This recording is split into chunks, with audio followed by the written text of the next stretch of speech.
In December 1945, 5 torpedo bombers on a routine patrol over the Bahamas vanished without trace. It was an incident that would kickstart the notoriety surrounding the infamous Bermuda Triangle, and even now, more than 70 years later, we are still questioning what caused the mysterious disappearance of Flight 19.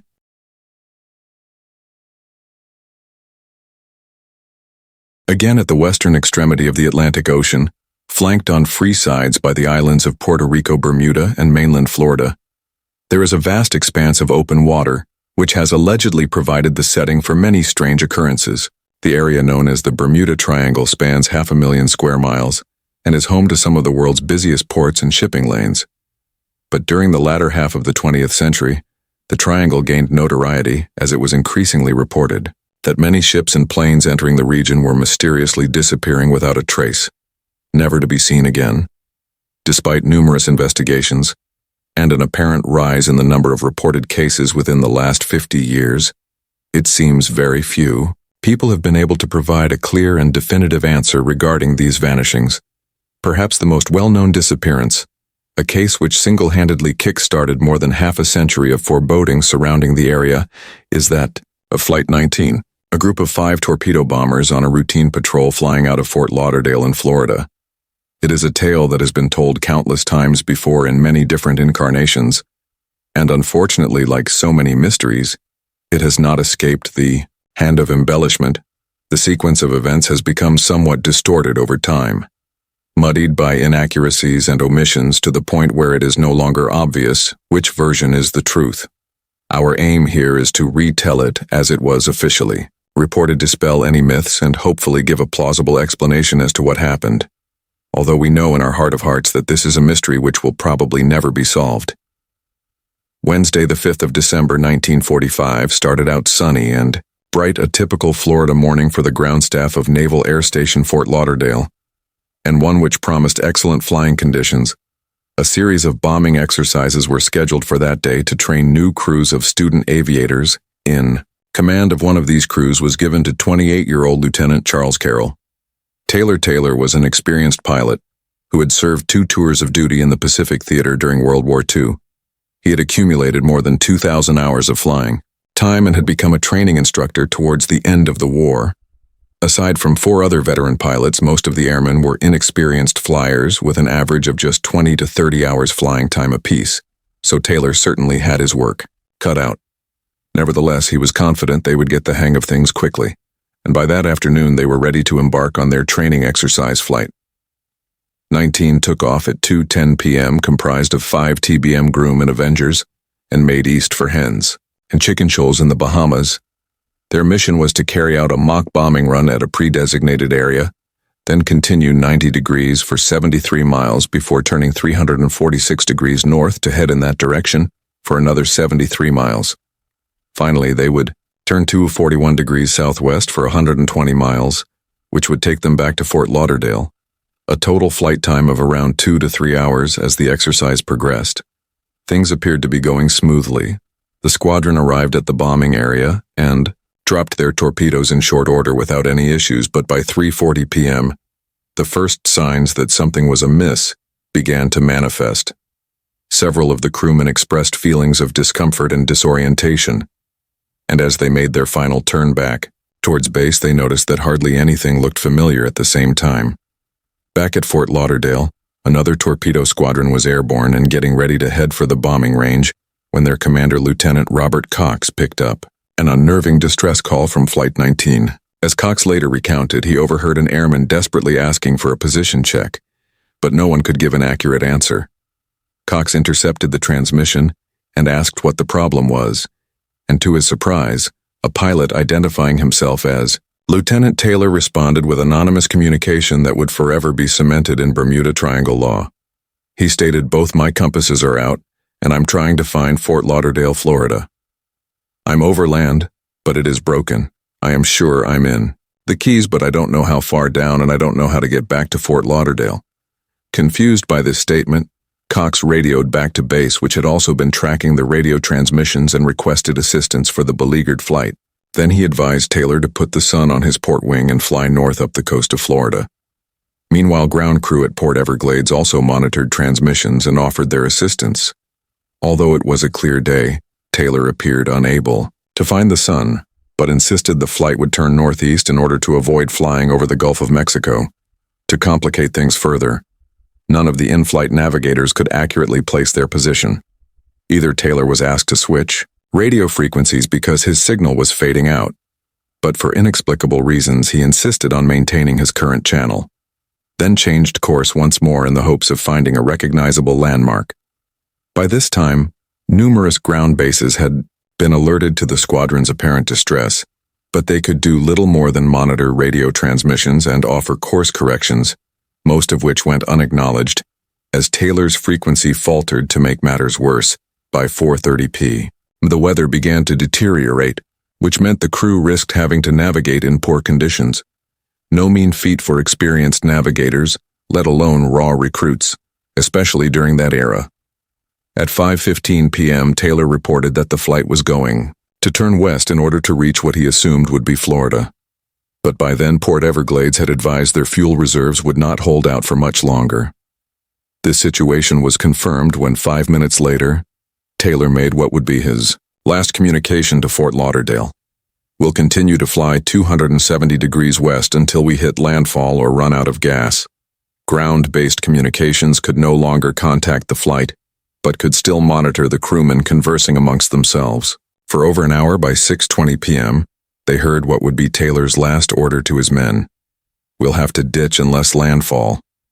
When the last plane drops below 10 gallons, we will all go down together." And with that, all communication with Flight 19 ended forever as the chilling reality struck ground staff. A short time later, the full scale of the tragedy was yet to be realized, even before the flight was registered. Lost aircraft and crews from naval bases all over Florida took to the air to search for the missing planes as the light began to fade. 2 PBM Martin Mariner aircraft were diverted from their own training flights to assist in the search at 7 p.m. They split off to cover wider ground, but about half an hour later, one of the Mariners reported a radio check, and then almost immediately it too went silent.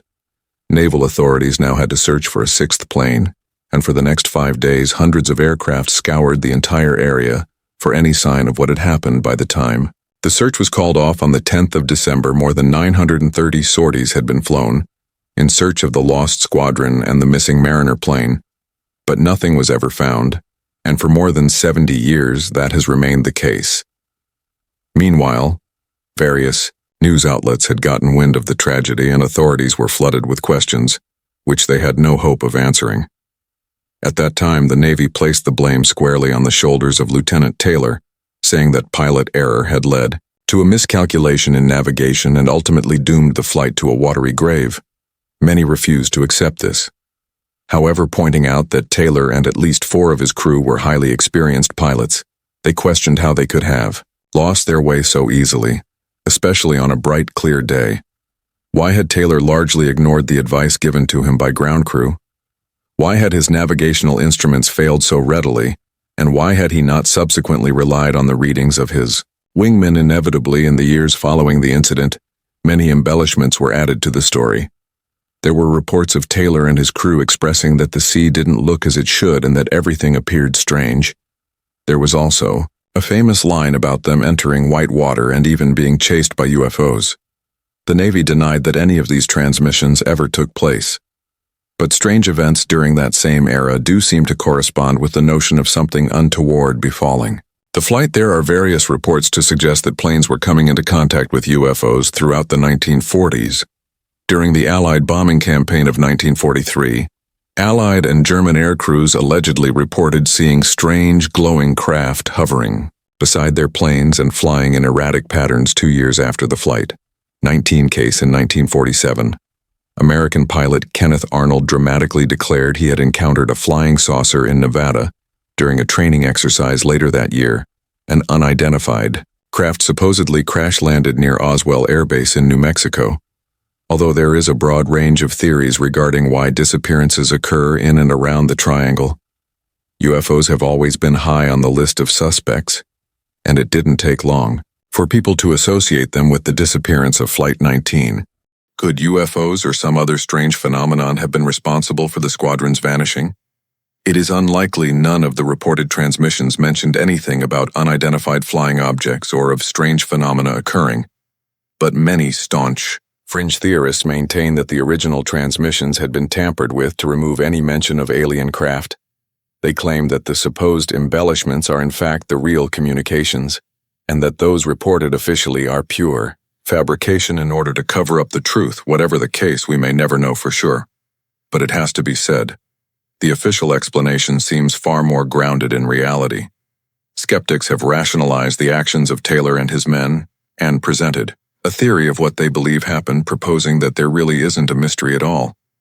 Many claim that the navigators were too young and inexperienced to properly guide the planes back home, and that others often overlook the fact that the exercise employed a strategic navigational technique called dead reckoning.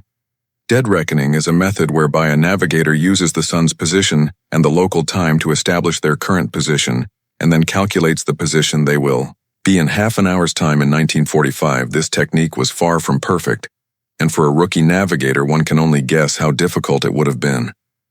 The squadron was also hampered by the fact that none of the planes had time-keeping devices installed, and whilst most of the men had their own watches, none of them could find the sun during the latter half of the exercise. Even though the day had started out bright and clear, the weather deteriorated later on, and with darkness closing in, attempts to locate a recognizable landmark would have been next to impossible. Another issue that troubles some researchers is that Taylor reported both of his compasses failing without warning, as well as those of his crew.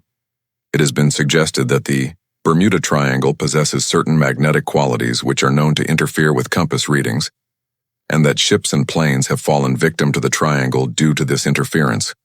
However, there is no evidence to support this, and what many people fail to realize is that compasses are not infallible.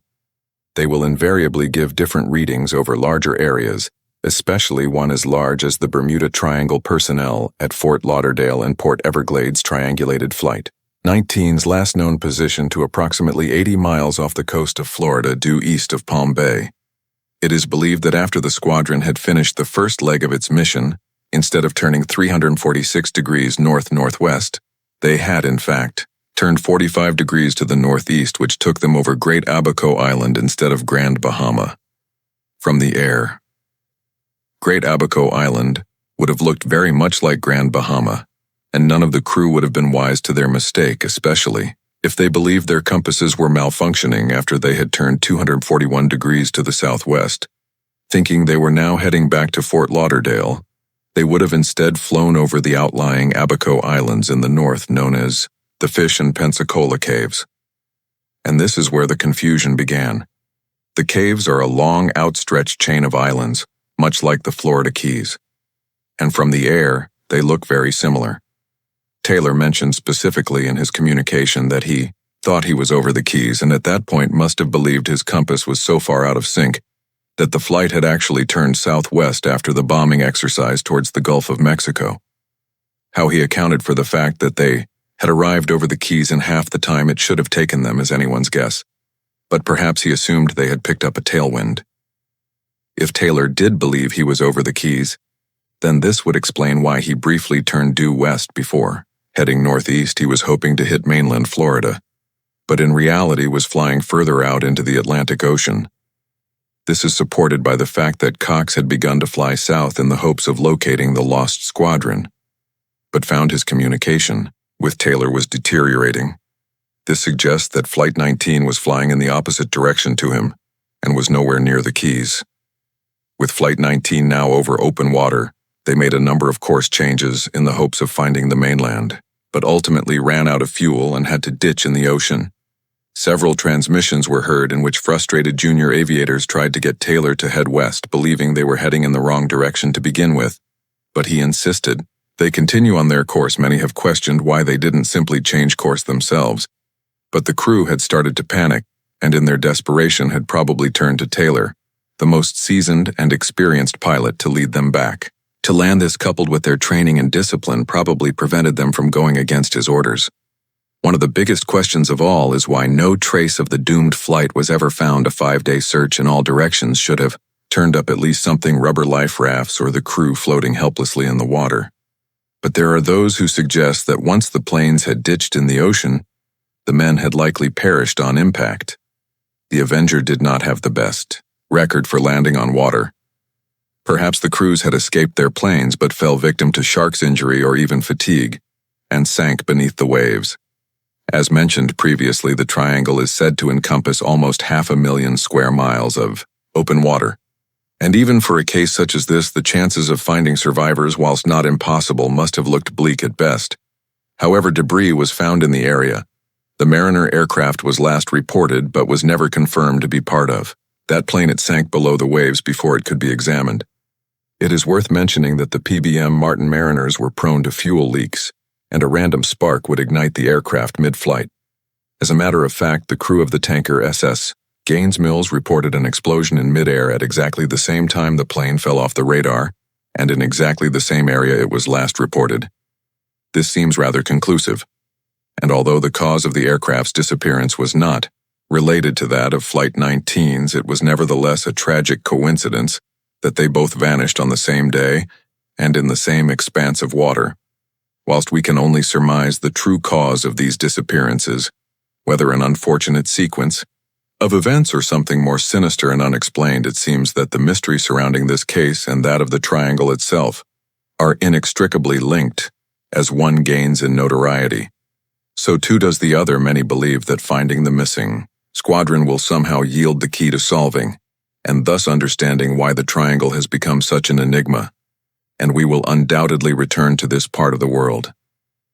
In a later episode, the TBM Avenger was responsible for sinking both Yamato-class battleships of the Imperial Japanese Navy during the Pacific War, an amazing achievement in itself, but one which is unfortunately overshadowed by the infamy of this tragic incident.